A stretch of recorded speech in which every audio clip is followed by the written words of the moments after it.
بس وہ یوں سمجھیے کہ ذرا زیادہ مرچ مسالہ لگا دیا، ورنہ اس میں کوئی شک نہیں کہ یہ بہت ہی پورٹنٹ جذبہ ہے انسان کا. انسٹنکٹ جو ہے، سیکس کا انسٹنکٹ، وہ بہت مضبوط ہے، بہت قوی ہے. لیکن جو شاید اتنی قوی ہو اتنا ہی اسے پھر،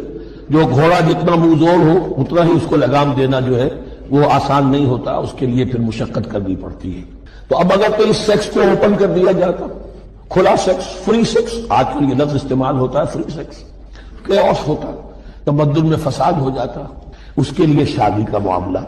کہ ایک عورت کا ایک مرد کے ساتھ رشتہ رہے، سب کو معلوم ہو کہ یہ اس کی بیوی ہے، یہ اس کا شوہر ہے، تاکہ اس طریقے سے نسب کا معاملہ بھی چلے اور ایک خاندانی ادارہ وجود میں آئے. ورنہ تو خاندانی ادارہ بس کیسے وجود میں آئے گا؟ فری سیکس میں تو خاندانی ادارہ وجود میں آ ہی نہیں سکتا. تو شادی کا، نکاح کا یہ رشتہ جو ہے یہ اللہ تعالیٰ نے اختیار کیا اور یہ انسانوں کو سکھایا. اور آج کی دنیا میں تو جو یہ مرد و عورت کی مساوات کا سلسلہ ہے، یہ شیطان کا سب سے بڑا فلسفہ اور معاشرے میں فساد اور گندگی پیدا کرنے کا اس کا سب سے بڑا ہتھیار ہے. اور اب جو کچھ نہیں صحیح اقدار ہماری ایشیا کے ممالک جو ہے، زیادہ تر مسلمان ممالک ہیں، ان میں خاندانی نظام کی جو بچی کھچی شکل رہ گئی ہے اس کو برباد کرنے کے لیے یہ قاہرہ کانفرنس اور بیجنگ کانفرنس، اس ایشیا کا گھیراؤ دونوں طرف سے، مشرق سے اور مغرب سے،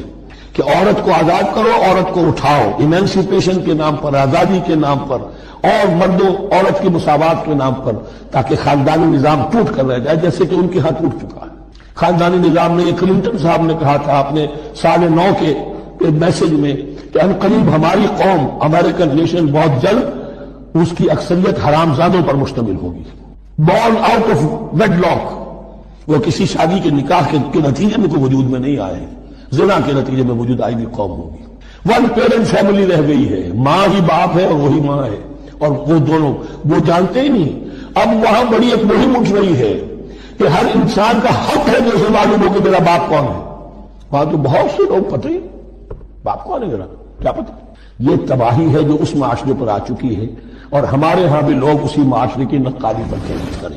وَيَسْأَلُونَكَ عَنِ الْمَحِيضِ، اور وہ عورتوں کے ایام ماہواری کے بارے میں آپ سے سوال کر رہے ہیں. قُلْ هُوَ أَذًى، کہہ دیجئے وہ ایک ناپاکی بھی ہے اور ایک تکلیف کا مسئلہ بھی ہے. فَاعْتَزِلُوا النِّسَاءَ فِي الْمَحِيضِ،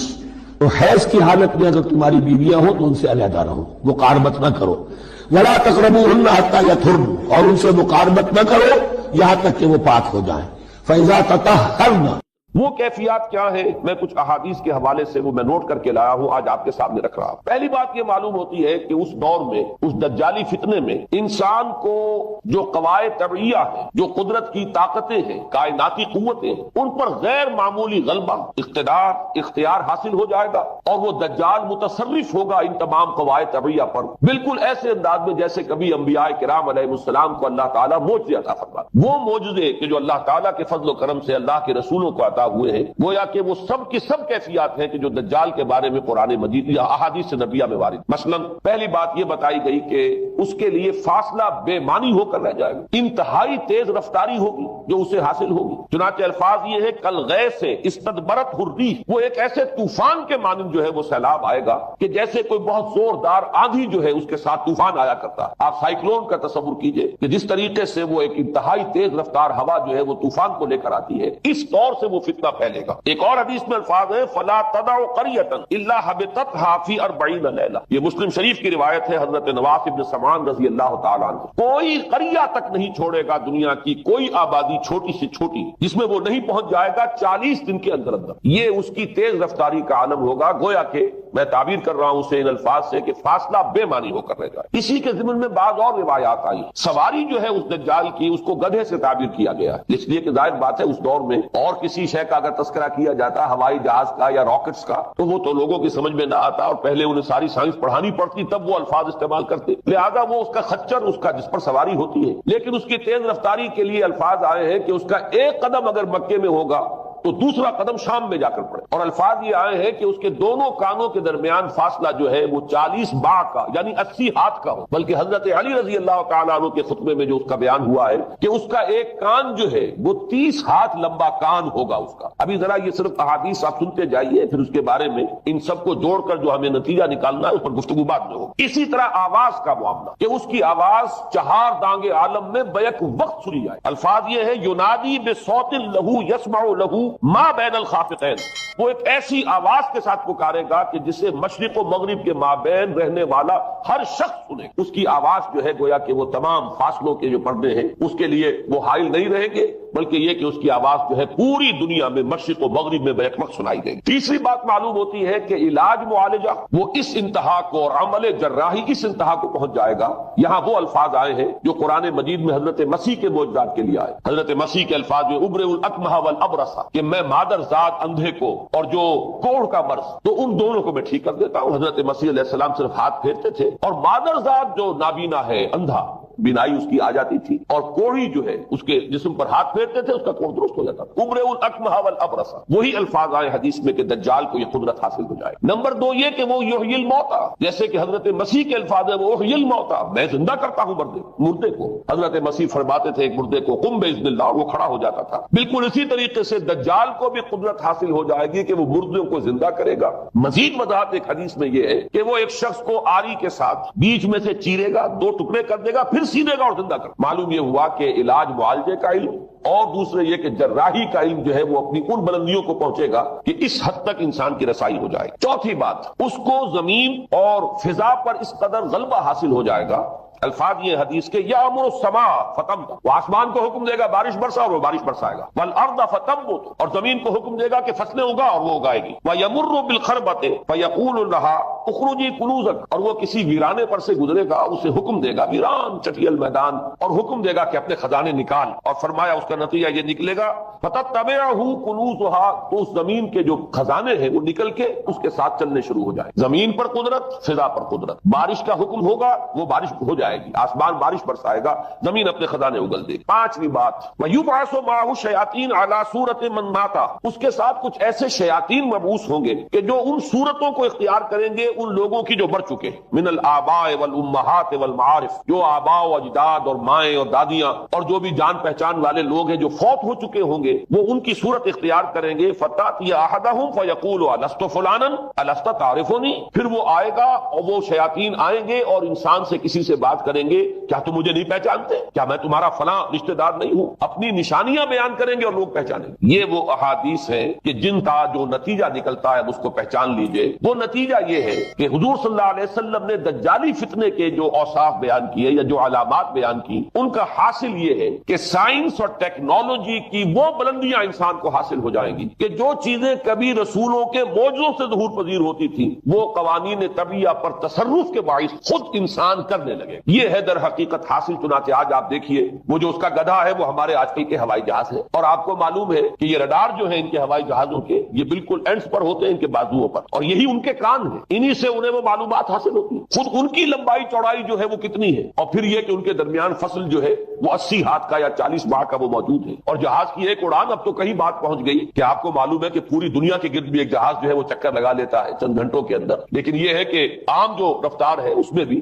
ایک پڑاؤ سے دوسرے پڑاؤ تک، ایک جگہ سے جس کو ہاپ کرنا کہتے ہیں، یہ بھی کم سے کم 500-700 میل کا عام طور پر سفر جو ہے وہ جہاز طے کر رہا ہے. اسی طریقے سے ہماری جو سائنس کی خاص طور پر جو طبی سائنس ہے، اب اس میں جس طریقے سے کہ زندہ رکھا جاتا ہے انسانوں، اور وہ ویجیٹیبل چاہے کہا گیا ہے ان کو ہیومن ویجیٹیبلز، لیکن یہ کہ دل کی دھڑکن بھی چلائے جا رہے ہیں، خوراک بھی پہنچا رہے ہیں، آدمی جو ہے وہ زندہ سال ہر سال تک زندہ پڑا رہتا ہے. اور یہ کہ سرجری بعض جانوروں پر تو یہ بات ہو چکی ہے کہ کاٹے گئے ہیں اور پھر ان کو سی دیا گیا ہے، جوڑ دیا گیا ہے. یہ تمام جو بھی معجزے ہیں اس وقت سائنس دکھا رہی ہے. اسی طرح اگر یہ معجزہ دیکھنا ہو کہ زمین لق و دق زمین جہاں کہیں کوئی آثار نہیں تھے کسی ایک پتے تک کے اگنے کے، اگر وہاں لہلہاتے ہوئے آپ کو چمن دیکھنے ہو تو ویسے سب سے پہلے تو یہ معاملہ ہوا تھا اسرائیل نے جو کر کے دکھایا تھا، لیکن اب تو آپ ابو ظبی چلے جائیے، سعودی عرب میں چلے جائیے. سعودی عرب کے اندر حال یہ ہے کہ آپ اگر ہوائی جہاز سے سفر کریں ریاض سے جدے تک تو آپ کو جگہ جگہ بڑے سرکولر پیچز نظر آئیں گے جہاز سے، نہایت گرین، اور اس کے اندر جو ہے آرٹیفیشل اریگیشن کے ذریعے سے اور بہت عمدہ وہاں کاشت ہو رہی ہے، اور بہت خوبصورت فارم جو ہے وہ تمام کے تمام سرکولر پیچز، اس لیے کہ جو اریگیشن ہوتی ہے وہ ان ویلز کے ذریعے سے ہوتی ہے کہ جو ایک سرکل میں چلتے ہیں اور پانی کی وہ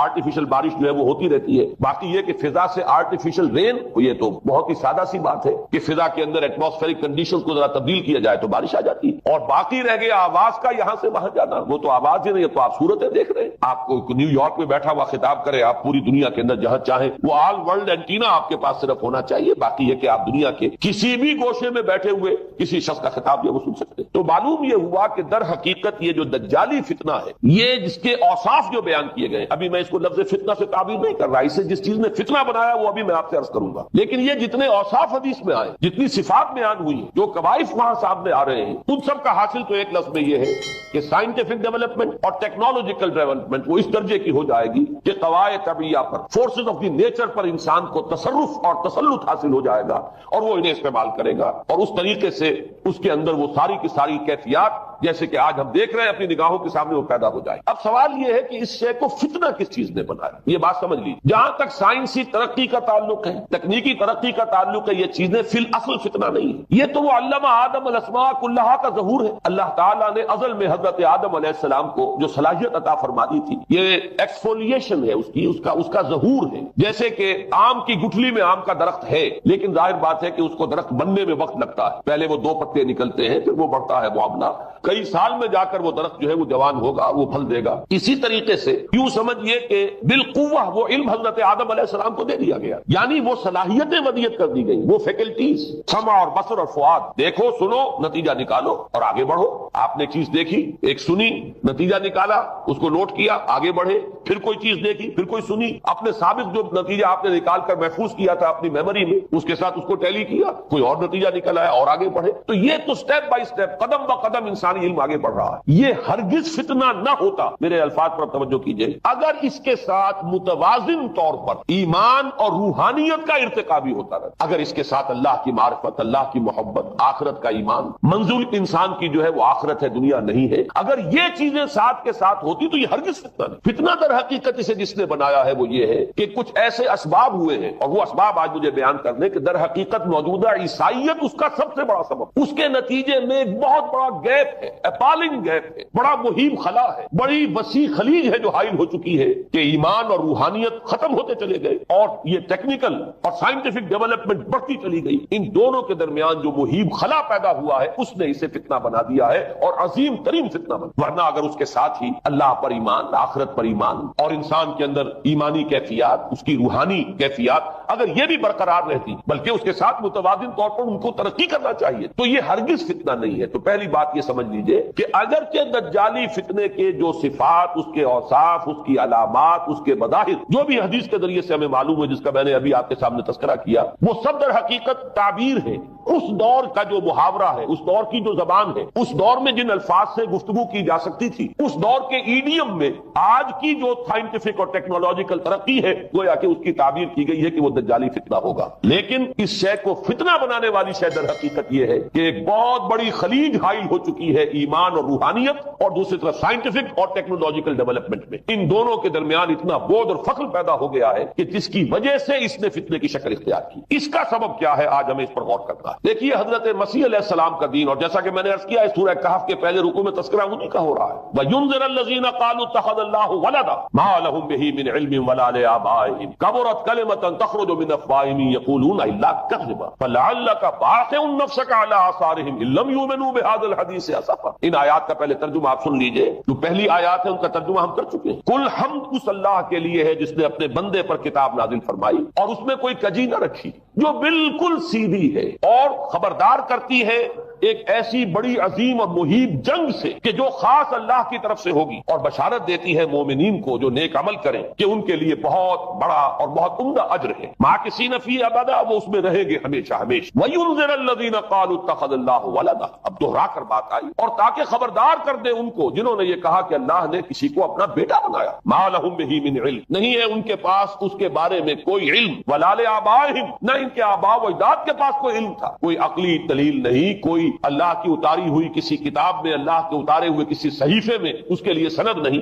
وَلَا لِآبَائِهِمْ كَبُرَتْ كَلِمَةً تَخْرُجُ مِنْ أَفْوَاهِهِمْ، بہت بڑی بات ہے کہ جو نکل رہی ہے ان کے منہوں سے، إِن يَقُولُونَ إِلَّا كَذِبًا، نہیں بول رہے یہ، نہیں کہہ رہے یہ مگر جھوٹ۔ فَلَعَلَّكَ بَاخِعٌ نَفْسَكَ عَلَىٰ آثَارِهِمْ، تو اے نبی صلی اللہ علیہ وسلم شاید کہ آپ اپنے آپ کو ہلاک کر لیں ان کے آثار پر۔ یہ آثار کے لفظ کو میں ابھی جو کا تو رکھ رہا ہوں، بعد میں اس کی وضاحت کروں گا۔ إِن لَّمْ يُؤْمِنُوا بِهَٰذَا الْحَدِيثِ أَسَفًا، اگر یہ لوگ ایمان نہ لائے اس حدیث پر، یہ حدیث قرآن، اس پر اگر یہ ایمان نہ لائے، جیسے کہ وہاں فرمایا گیا تھا اگر رحمت خداوندی میں داخل ہونا ہے اے بنی اسرائیل تو یہ شاہدرہ ہے رحمت خداوندی کا قرآن حکیم، آؤ اور داخل ہو جاؤ۔ یہاں پر ان عیسائیوں کو متنبع کیا جا رہا ہے۔ اگر وہ اس حدیث پر، یہ حدیث اللہ کی کتاب، احسن الحدیث کتاب متشابہہ فبأی حدیث بعدہ یؤمنون، اگر اس اللہ کی حدیث پر، اللہ کی کتاب پر یہ ایمان نہ لائے تو جو ان کے آثار ہوں گے، جو نتائج نکلیں گے، ان پر اے نبی شاید کہ آپ اپنے آپ کو صدمے اور رنج اور غم سے ہلاک کریں۔ یہ ہے در حقیقت وہ آیات کے جن میں تذکرہ ہو رہا ہے عیسائیت کا۔